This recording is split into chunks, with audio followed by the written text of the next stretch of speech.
Dalam Bapa dan Putra dan Roh Kudus. Amin. Allah yang penuh kasih, kami bersyukur bahwa Putra-Mu sendiri telah merendahkan diri serendah-rendahnya, bahkan menjadi abdi, menjadi hamba, dan tidak marah ketika diperlakukan begitu kejam dan keji. Paku dia salib, ditonton, dicemooh oleh banyak orang. Bantu kami ya Bapa untuk memasuki hati Yesus yang penuh kerendahan hati. Terpujilah nama-Mu kini dan sepanjang segala masa. Amin. Para saudaraku terkasih, dalam minggu biasa yang ke-22 ini kita diajak untuk menyelami misteri kerendahan hati Tuhan Yesus dan kerendahan hati kita semua. Kita tahu dan kita mengerti betapa tidak mudahnya bagi kita untuk rendah hati. Ya. Betapa tidak mudahnya bagi kita untuk merendahkan diri.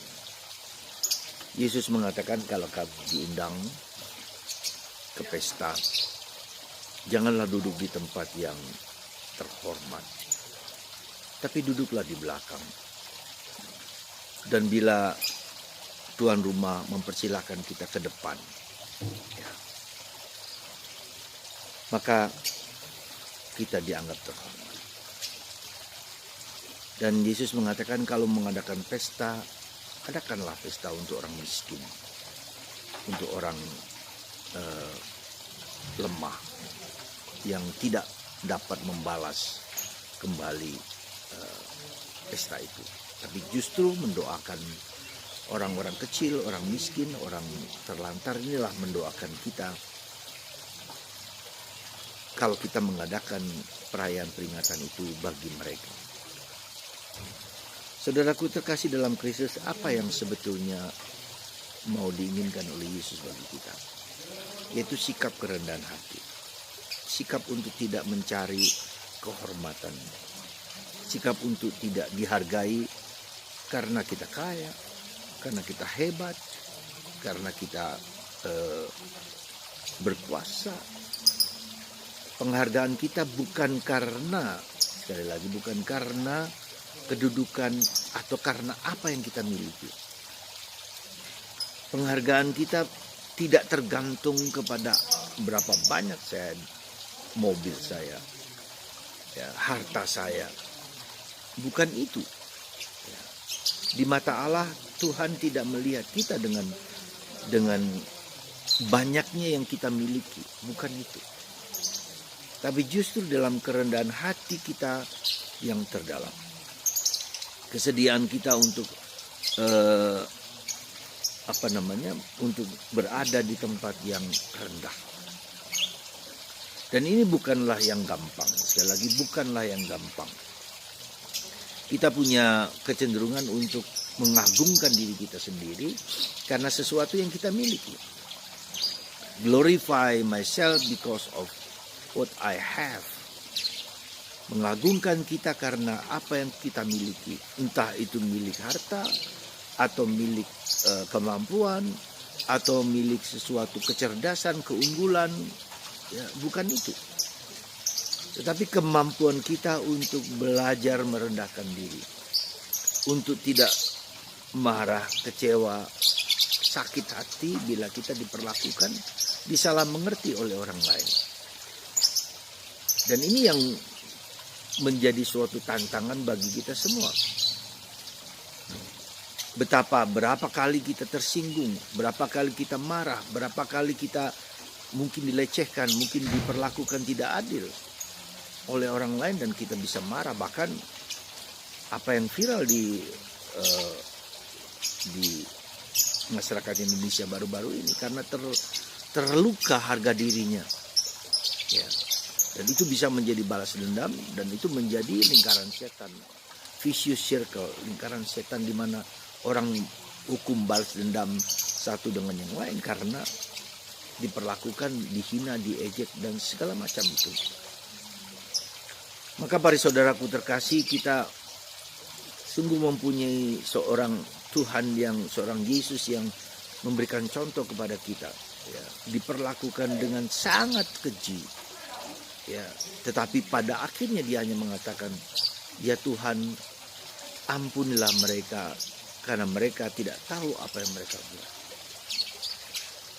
Kepada seorang penjahat di sebelah kirinya yang menghina Yesus, menghujat Yesus, ya, yang mereka layak untuk dihukum mati, tetapi Yesus memberikan suatu penghormatan, suatu anugerah yang luar biasa kepada seseorang penjahat itu yang di sebelah kanannya, yang mengatakan kita wajib, kita pantas dihukum mati, tetapi dia tidak dihukum mati.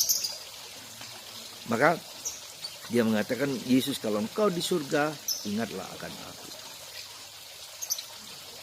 Yesus mengatakan, bukan nanti, tetapi sekarang ini engkau ada di surga bersama aku. Mengapa ini saya sampaikan detik-detik terakhir dari kehidupan Yesus? Karena masuk surga tidak ada cara lain kecuali lewat pintu yang sempit. Ke surga hanyalah orang-orang yang mau merendahkan diri, mau mengosongkan diri, mau menghampakan diri.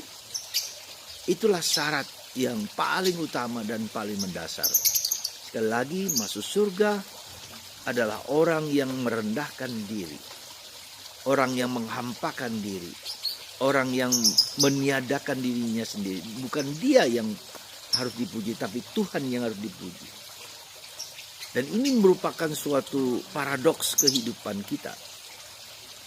Ketika kita ingin harga nilai kita dipamerkan, diangkat, dipuji, dihargai, dan itu menghibur kita semua.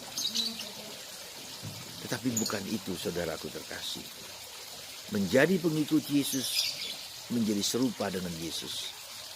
Menjadi pengikut Yesus, menjadi orang Katolik, berarti bersedia untuk diperlakukan mungkin dengan semena-mena, mungkin dengan tidak ada harganya kita itu di mata manusia, tapi di mata Tuhan itu adalah sesuatu yang layak kita perjuangkan dalam hidup ini.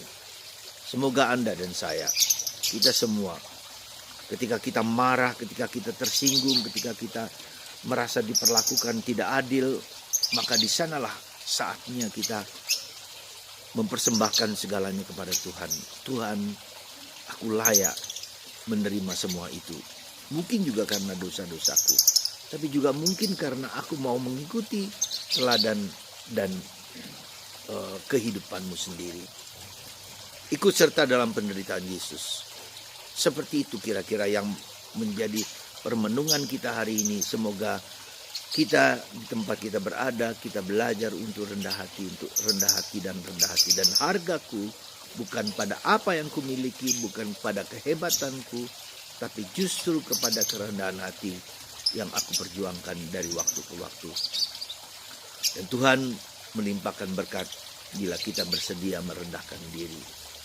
Tuhan akan mengagungkan kita pada waktunya ketika kita bersedia tunduk kepada kehendaknya, tunduk kepada penghinaan bahkan.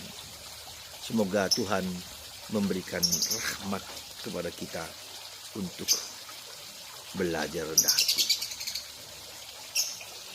Yang kita cari bukan penghargaan dunia ini, tetapi di surga.